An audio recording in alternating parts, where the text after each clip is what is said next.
Hi sa inyo, I'm Nalvin Lalog.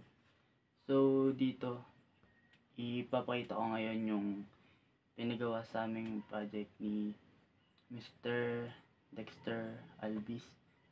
And isa tong dream board kung saan nandito yung picture ko sa gitna.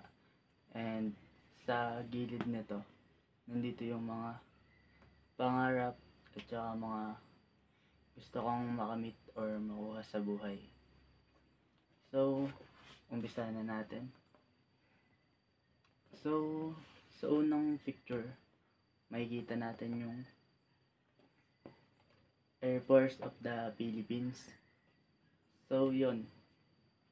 After kong mag-graduate ng college, so ito yung unang gusto kong makuhang pangarap or magawa, maging isang future soldier. And sa next picture naman, makikita na pera to.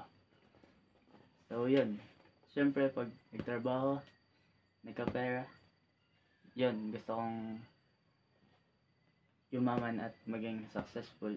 Tapos, makikita sa third picture, pag nagkapera na ako, at yun, may trabaho, gusto ko din gusto ko din magkaroon ng isang business. So, kung tatanungin niyo kung anong business yon, masasabi ko na siguro buy and sell ng iba't ibang bagay kagaya ng motor, kotse, yun, ganun. So, dito naman.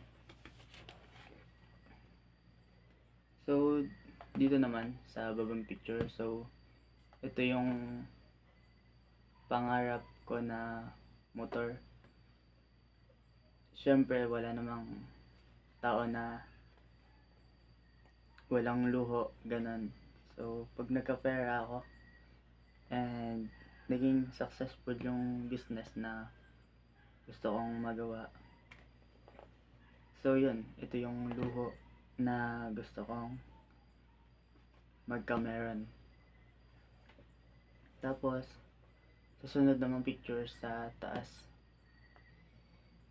So, gusto kong magkameron ng isang bahay. Kahit yung hindi ganito kaganda. Basta, simple lang. Kasya yung buong pamilya.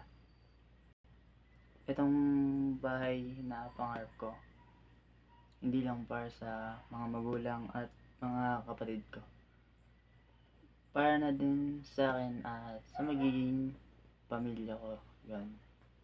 Tsaka gusto kong magkameron ng sariling bahay para yun,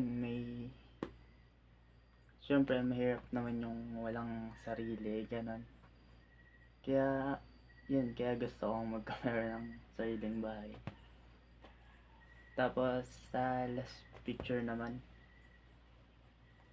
dito, wala pa naman to sa isip ko, pero sinama ko na rin, syempre kapag tumanda na and naging successful sa buhay, pag nagawa ko na lahat ng nasa picture na to, yan, tapos yan.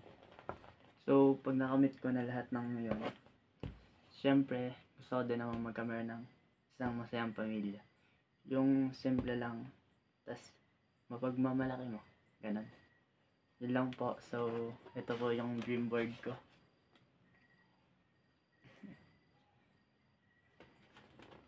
Yun lang po. Salamat.